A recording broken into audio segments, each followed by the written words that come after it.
रानो चिड़िया अपने पति टुन्नू चिड़े से मुस्कुराते हुए कहती है, टुन्नू जी देखें, हमारी सब्जी कितनी ताजी है, जंगल के सभी पक्षी हमसे ही सब्जियां खरीदेंगे। वही टुन्नू चिड़ा सब्जियों को सजाते हुए कहता है, बिल्कुल रानो, तुमने सब्जियों को इतने प्यार से जो उगाया है, तभी इन्हें जंगल का हर पक्षी खरीदना चाहता है। वही गुड़िया पास में ही गेंद से खेल रही थी, तभी अचानक से बारिश शुरू हो जाती है। गुड़िया भागते हुए अपनी मम्मी पापा के पास आती है। मम्मा पापा, बारिश आ गई, सब्जी भीग जाएंगी। अरे नहीं टुन्नू जी, जाए जल्दी से छतरी लेकर आए, अगर सब्जियां भीग गयी तो ये बिकेंगी नहीं। टुन्नू चिड़ा जल्दी जल्दी छतरी लगाते हुए कहता है, हाँ रानो, बस मैं लगा ही रहा हूँ छतरी। वही दूसरी तरफ एक पेड़ पर कालू कौवा और गोरी कवि बैठे हुए थे, जो रानो चिड़िया और टुन्नू चिड़े की सब्जियों पर अपनी नजर गड़ाए हुए थे। गोरी गोरी देखो जरा, देखो इन पागल चिड़ा और चिड़ी को, यह कितनी मेहनत कर रहे हैं, बारिश में भी सब्जियां बेचने जा रहे हैं। हाँ हाँ कालू जी, मुझे तो इनकी सब्जियां बहुत अच्छी लग रही है। गोरी, अगर अच्छी लग रही है तो चखने में क्या हर्ज है, चलो थोड़ा स्वाद लेकर आते हैं। अरे अरे नहीं नहीं कालू जी, अगर चिड़े ने देख लिया तो वह हमें बहुत डांटेगा। मेरी पागल पत्नी, मैं भी कौवा हूँ कौवा, मुझे अभी पकड़ने वाला पैदा नहीं हुआ, तुम तो बस देखती जाओ। ऐसा कहकर कालू कौवा चुपके से उसके ठेले के पास आ जाता है। टुन्नू जी जरा ध्यान रखना, बारिश के बाद कौवे अक्सर खाने की चीजें चुराने लगते हैं। हाँ रानो, मैं देख रहा हूँ, तुम फिक्र मत करो। वही कालू कौवा धीरे धीरे उसके ठेले की तरफ बढ़ता है और एक ताजी गाजर की तरफ अपना पर बढ़ाता है। वाह वाह, ये गाजर तो एकदम लाल लाल है, बस चुपके से उठा लेता हूँ। जैसे ही कालू कौवा गाजर को उठाने की कोशिश करता है, गुड़िया चिड़िया उसे देख लेती है। पापा पापा, वे कौवा हमारी गाजर ले जा रहा है, पापा वे देखे। अरे तू चोर, मेरी सब्जियां चुराने की तेरी हिम्मत कैसे हुई? कालू कौवा डर जाता है और वह मजाक करने लगता है। वह मजाक के अंदाज में टुन्नू चिड़े से कहता है, मैं कोई सब्जियां नहीं चुरा रहा था टुन्नू, मैं तो बस देख रहा था तुम्हारी गाजरों को। हाँ मैंने बस देखा ही तो है, कोई तुम्हारी गाजर खाई थोड़ी ना है। देखी थी या तू मेरी गाजर लेकर भाग रहा था? अरे अरे भैया, मैं तो टेस्टिंग टीम का हेड हूँ हेड। हाँ सोचा पहले चक्कर देख लेता हूँ कि गाजर मीठी भी है या नहीं। कालू भैया, आपने ये ठीक नहीं किया, हम बहुत मेहनत से सब्जियां उगाते हैं। इतना सुनकर कालू कौवा शर्मिंदा हो जाता है। अच्छा रानो बहन, मुझसे गलती हो गई, लेकिन तुम्हारी गाजर इतनी लाल और प्यारी है कि दिल ही नहीं माना। तभी टुन्नू कालू कौवे को पकड़ लेता है। कालू चोर, अब तुझे सजा मिलेगी, मैं तुझे जंगल के राजा शेरू के पास लेकर जाऊंगा।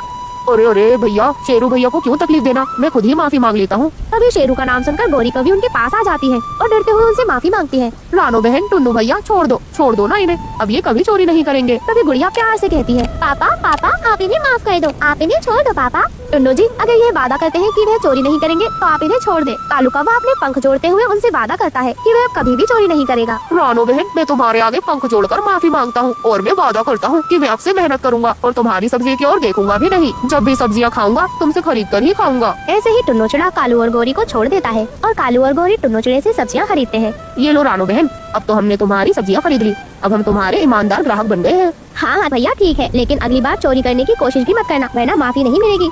रानो, अब ये कालू कौवा सुधर गया है। कुछ दिनों बाद कालू कौवा और गोरी कवि दूर एक पेड़ की डाल पर बैठे हुए बातें कर रहे थे।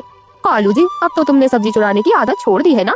गोरी, आदत नहीं छोड़ी, परंतु सच बात ये है कि पकड़े जाने का डर लगने लगा है। टुन्नू चिड़ा बहुत ज्यादा खतरनाक है। कालू जी, अब तुम ईमानदार बन जाओ, तुम्हारी ये चोरी चकारी का तरीका बहुत पुराना हो गया है। हाँ गोरी, आज रानो चिड़िया की मासूमियत देखकर मेरा दिल पिघल गया, इतनी मेहनत करती है बेचारी, मैं उनकी मदद करना चाहता हूँ।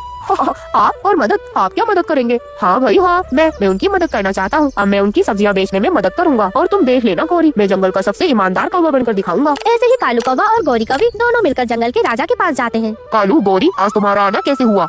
महाराज, मैं एक ईमानदार कौवा बनने की कोशिश कर रहा हूँ, मैं रानो चिड़िया की और टुन्नू चिड़िया की मदद करना चाहता हूँ। क्या तुम और मदद? तभी गोरी कवि उसे समझाते हुए कहती है, हाँ महाराज, कालू जी सच कह रहे हैं, इन्हें अपनी गलती का एहसास है, ये अपनी गलतियाँ सुधारना चाहते हैं। तभी शेर मुस्कुराते हुए कहता है, ये तो बहुत अच्छी बात है, अगर तुम वाकई में मदद करना चाहते हो तो मैं तुम्हारा साथ जरूर दूंगा। ऐसे ही अगले दिन कालू कौवा टुन्नू चिड़े और रानो चिड़िया के ठेले के पास आता है। कालू भैया, अब आप यहाँ पर क्या लेने आए हैं? अरे अरे रानो बहन, लेने नहीं, देने आया हूँ देने, मैं आज से तुम्हारे स्टॉल पर काम करूंगा। टुन्नू चिड़ा उसे शक की नजर से देखता है। काम? और तुम क्या काम करोगे? हाँ टुन्नू भैया, मैं तुम्हारे ग्राहकों को बुलाने में तुम्हारी मदद करूंगा। कालू कौवा एक पेड़ पर चढ़ जाता है और जोर जोर से चिल्लाने लगता है, अरे मेरे जंगल के प्यारे दोस्तों, ताजी ताजी सब्जियां चाहिए तो रानो चिड़िया और टुन्नू चिड़िया के पास आओ, गाजर, मूली, टमाटर सब मिलेगा यहाँ पर। जंगल के सभी पक्षी कालू कौवे की आवाज सुनकर उनके ठेले पर आने लगते हैं। भीड़ बढ़ जाती है, उनकी सब्जियां बहुत ज्यादा ताजी थी, इसलिए जल्दी जल्दी बिकने लगती हैं। रानो और टुन्नू चिड़िया तो बहुत ज्यादा खुश हो जाते हैं। तभी रानो चिड़िया मुस्कुराते हुए कहती है, कालू भैया, आज आपकी वजह से हमारी सब्जियां इतनी जल्दी बिक गयी। टुन्नू चिड़िया भी खुश होकर कहता है, हाँ कालू, अब तो।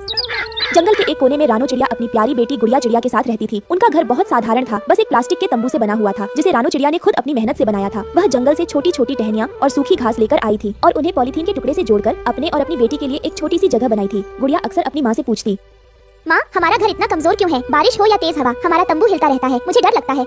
रानो चिड़िया उसे दिलासा देते हुए कहती है, मेरी गुड़िया, बस थोड़ा सा वक्त और है, फिर हम जल्द ही अपना अच्छा घर बनाएंगे, लेकिन फिलहाल हमें इस तंबू से काम चलाना होगा। बेटा, तुम अपनी माँ पर विश्वास रखो। एक दिन बादल बहुत गहरे हो गए और ठंडी हवा चलने लगी। रानो चिड़िया ने आकाश की ओर देखा और गुदगुदाई, गुड़िया बेटा, आज बहुत जोर की बारिश होने वाली है। हमें अपने तंबू को संभालना होगा, वरना हम पूरी तरह से बेघर हो जाएंगे। बारिश शुरू होते ही गुड़िया चिड़िया डर के मारे अपनी माँ रानो चिड़िया से लिपट गई। दोनों ने तंबू को पकड़कर सुरक्षित करने की कोशिश की, लेकिन बारिश इतनी तेज थी कि धीरे धीरे पानी उनके तंबू के अंदर घुसने लगा। फिर गुड़िया कांपते हुए बोली, माँ, ये तंबू नहीं बचेगा, सब कुछ खराब हो रहा है, अब हम क्या करेंगे? रानो चिड़िया ने उसे सीने से लगाते हुए कहा, डर मत मेरी बच्ची, हम कुछ सोचेंगे, सब कुछ ठीक हो जाएगा, तुम इतनी परेशान मत हो, तुम्हारी माँ तुम्हारे साथ है ना, मैं तुम्हें कुछ नहीं होने दूंगी, सब ठीक कर दूंगी। जोरदार बारिश ने तंबू को आखिरकार गिरा दिया। रात भर बारिश होती रही और सुबह होते होते रानो चिड़िया और गुड़िया चिड़िया का घर पूरी तरह से टूट चुका था। रानो चिड़िया परेशान और थकी हुई थी, उसकी बेटी भूखी थी और ठंड से कांप रही थी। रानो चिड़िया ने सोचा, मुझे किसी से मदद मांगनी चाहिए, मुझे कालू भैया के पास जाना चाहिए, मैंने उनके बुरे वक्त में मदद की थी।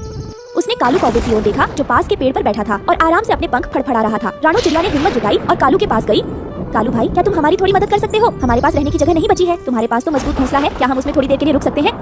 कालू कौवे ने ठंडी निगाहों से रानो चिड़िया को देखा और अकड़ से बोला, रानो मेरी दोस्त, मेरी जगह बहुत छोटी है और फिर मुझे तुम्हारी परेशानी से क्या लेना देना, तुम खुद ही अपने घर का इंतजाम करो। रानो चिड़िया उदास हो गई और धीरे से बोली, तुम सही कह रहे हो कालू, मेरी ही गलती है कि मैं तुमसे उम्मीद कर रही थी। कालू कौवे ने ठाका लगाते हुए कहा, उम्मीद रखने में कुछ गलत नहीं है, पर मुझे अपने काम से मतलब है, और वैसे भी बारिश का कुछ पता नहीं, मैं अपने घर में अकेले रहूंगा। रानो चिड़िया और गुड़िया चिड़िया जंगल में उदास और बेघर घूम रहे थे। अचानक एक छोटी सी चिड़िया टुनटुनी उनकी ओर आई। उसने देखा कि रानो और उसकी बेटी की हालत बहुत खराब है। रानो बहन, क्या हुआ? तुम इतनी उदास और परेशान क्यों हो? रानो चिड़िया ने उसे सारी बात बताई, कैसे बारिश ने उसका घर तबाह कर दिया, कैसे उसने कालू से मदद मांगी और कैसे कालू कौवे ने बेरुखी से मना कर दिया। टुनटुनी ने रानो की बात ध्यान से सुनी और फिर मुस्कुराते हुए बोली, रानो बहन, चिंता मत करो, मैं तुम्हारी मदद करूंगी, हम दोनों मिलकर तुम्हारे लिए एक नया और मजबूत घर बनाएंगे। रानो चिड़िया की आंखों में आंसू आ गए। उसने टुनटुनी से कहा, टुनटुनी बहन, तुम्हारा बहुत बहुत धन्यवाद, मैं नहीं जानती थी कि कोई इस मुश्किल समय में मेरी मदद करेगा। टुनटुनी ने प्यार से कहा, दोस्त एक दूसरे के काम आते हैं, आओ मिलकर मेहनत करते हैं। टुनटुनी और रानो चिड़िया ने मिलकर जंगल से सूखी घास, छोटी टहनियाँ और पत्तियां इकट्ठी की। टुनटुनी ने रानो चिड़िया को सिखाया कि कैसे घोंसला मजबूत और सुरक्षित बनाना चाहिए। काम करते करते टुनटुनी कहती, रानो, कभी किसी से उम्मीद नहीं रखनी चाहिए जो स्वार्थी हो। कालू जैसे लोग अपने फायदे के बिना किसी की मदद नहीं करते। रानो चिड़िया ने सिर हिलाया, तुम सही कहती हो टुनटुनी, अब मुझे समझ में आया कि सच्चा दोस्त वही है जो बिना स्वार्थ के मदद करता है। कुछ दिनों की मेहनत के बाद टुनटुनी और रानो चिड़िया ने मिलकर एक सुंदर और मजबूत घोंसला तैयार किया। गुड़िया चिड़िया भी अब खुश थी और उसने नए घर को देखकर खुश होकर कहा, माँ, अब हमारा घर बहुत सुंदर है। रानो चिड़िया ने टुनटुनी चिड़िया का धन्यवाद किया और बोली, टुनटुनी, तुम्हारी मदद के बिना मैं कभी यह घर नहीं बना पाती, तुम्हारा बहुत बहुत शुक्रिया। टुनटुनी ने मुस्कुराते हुए कहा, रानो, दोस्ती का यही मतलब होता है, हमें एक दूसरे की मदद करनी चाहिए, खासकर जब किसी को सच में जरूरत हो। उस दिन से रानो चिड़िया ने सीख लिया कि हमेशा अच्छे दोस्तों का साथ देना चाहिए और सच्चे मित्र वही होते हैं जो मुश्किल समय में साथ खड़े रहते हैं। कालू कौवा भी यह सब देख रहा था और उसे समझ में आया कि स्वार्थी होना गलत है, लेकिन अब बहुत देर हो चुकी थी क्योंकि रानो चिड़िया ने उसके पास कभी वापस नहीं जाने का निश्चय कर लिया था।